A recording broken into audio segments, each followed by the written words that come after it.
ดีที่สาวหาเซนโตเรีย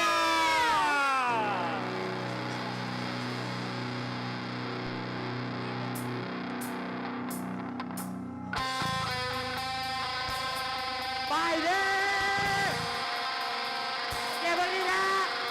เอาแจกวันนี้ดูวันนี้ดูเอาพวกเขาเดนโรเนี่ยจากโคตรบุรีรัมย์เฮ้ยเนี่ยเอาขึ้นมาในบทเพลงมันจะตายกับพวกเขาอะไรมิงโอ้โหเดินไม่ได้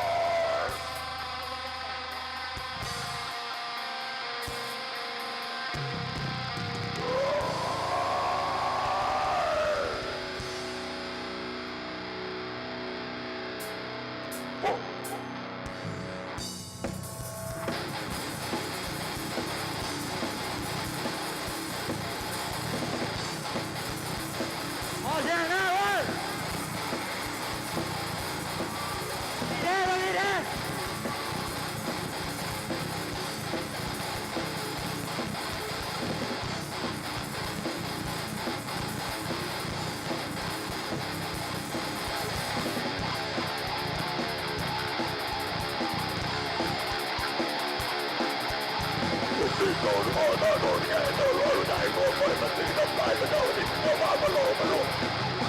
หัวใจของเรามันถึงกระบาดเจอเราก็มาคนที่มันมาโลมาโลเจอกัน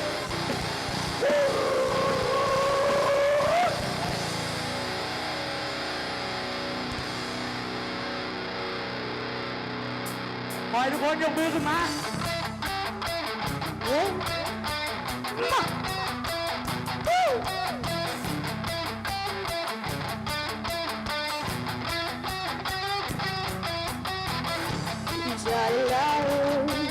But I can hear what you say.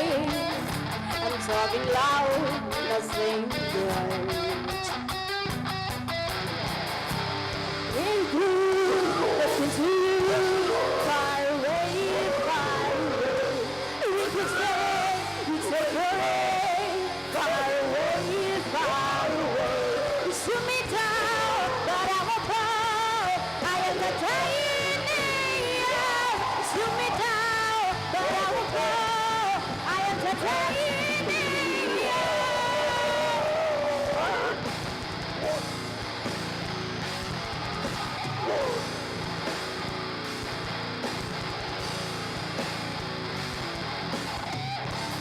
Let me down, but it's you who have further to fall. 'Cause I'll not do you. Here's your voice, sick and stormy, break my bones. I'm talking loud, the same voice. So, I really lose, nothing to lose. Far away, far away. We could stay, we'll take your wing. Far away, far away. You shoot me down, but I won't fall. I am the titanium. You shoot me down, but I won't fall. I am the titanium.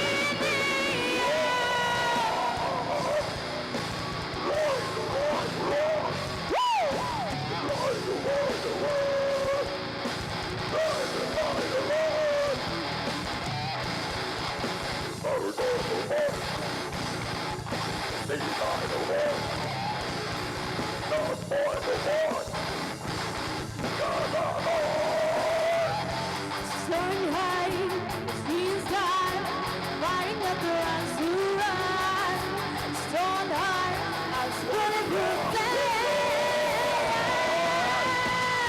You shoot me down, but I won't fall. I am the titanium. You shoot me down, but I won't fall. I am the titanium.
มาในลุคของพูดผีเลยนะ พี่ดิบ ผีดิบนะบธรรมดา เดี๋ยว นะ เดี๋ยว เข้าทีมเลยเข้าทีม อันนี้นะ ฮาโลวีน ข่อยย่านแห้งดึงผ่าอัดเปล่าเอาเลยป่ะ อันทีมฮาโลวีนหรือฮอเข้าประดับดินเนาะนะ เซิร์นเข้ามาทางด้านในอีกหนิดนึงเดี๋ยวเราจะมาฟังคอมเมนต์จากทางคณะกรรมการเนาะเซิร์นคณะกรรมการเลย มือนี้มีเซอร์ไพรส์ทำอิดไอ้ครวาซิมาหมอกไอ้ฟังอย่างเดียวบอแมนว่าเขาเว้าเพื่อว่าเวทีของเขาดีนั่นนี่แต่แบบได้ปรึกษากันเนาะเพราะว่าไอเห็นหลายๆวงที่ว่าเล่นสไตล์เป็นบรูโตไม่ไปแข่งอยู่ใส่กันแล้วแต่ส่วนใหญ่บอฮอตไฟนอลจากวงเนาะแต่ว่าพวกไอ้ปรึกษากันว่าย้อนหนึ่งมาก็สีมือพวกเจ้ามันก็โอเคเนาะ acting เมียมันก็โอเคเลยอยากให้โอกาสให้พวกเจ้าได้เดินทางในสายที่พวกเจ้ามักให้มันสุดและมื้อนี้ก็มีเซอร์ไพรส์เนาะยอมลดลงมาเนาะเอาตบมือให้วงมื้อนี้เลยที่จริงแล้วเนาะวงสไตล์นี้เขาเจ้าซิมีแบบความเป็นอาร์ตมีอารมณ์มีอีโก้ของเขาเจ้าสูงสิบ่ยอมลดอย่างลงมาง่ายๆเนาะมื้อนี้มีนักร้องสาวเสียงทรงพลังเนาะเขามาเสริมเฮ็ดให้วงพวกเจ้ามีสีสันหลายขึ้นสมเสยเนาะไอ้ก็มักโดยรวมแล้วไอ้มักวงพวกเจ้าอยากให้พวกเจ้าไปได้ไกลๆอยากให้พวกเจ้าบินให้สูงๆเป็นกำลังใจให้ถ้าบางวงอื่นเนาะแต่ว่าไอ้ให้คะแนนหลายเติบ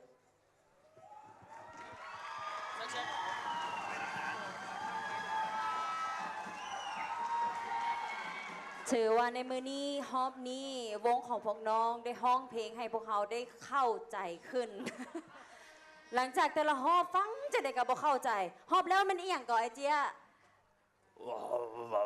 ลองเจ้าเป็นค่อยอหย่างจักอย่าง หกคำ เข้าใจ5 คำสุดท้าย ตอนในมือนี้ก็ถือว่ามวนดีเนาะยูบอลที่ว่ามีเพลงยอดฮิตไทเทเนียมเนาะมาห้องนำผสมผสานกันกับเอกลักษณ์สไตล์ของพวกน้องยังบ่ทีมเอกลักษณ์ของพวกน้องอยู่เนาะก็ถือว่าคือที่ไอตีเว้าหั่นแหละพวกน้องยอมลดอีโคของพวกน้องลง เพื่อให้ทุกคนนี้ได้ฟังเข้าใจขึ้นก็ถือว่าพวกน้องเปิดใจในอีกระดับหนึ่งเนาะอันนี้ถือว่าเป็นสิ่งหนึ่งที่เป็นบาดเก้าสำคัญของน้องๆแล้วแหละว่าพวกน้องพร้อมที่จะเป็นศิลปินแล้วในรอบต่อไปเนาะจะได้เป็นกำลังใจให้อย่าทิมความฝันเด็ดขาดเด้อ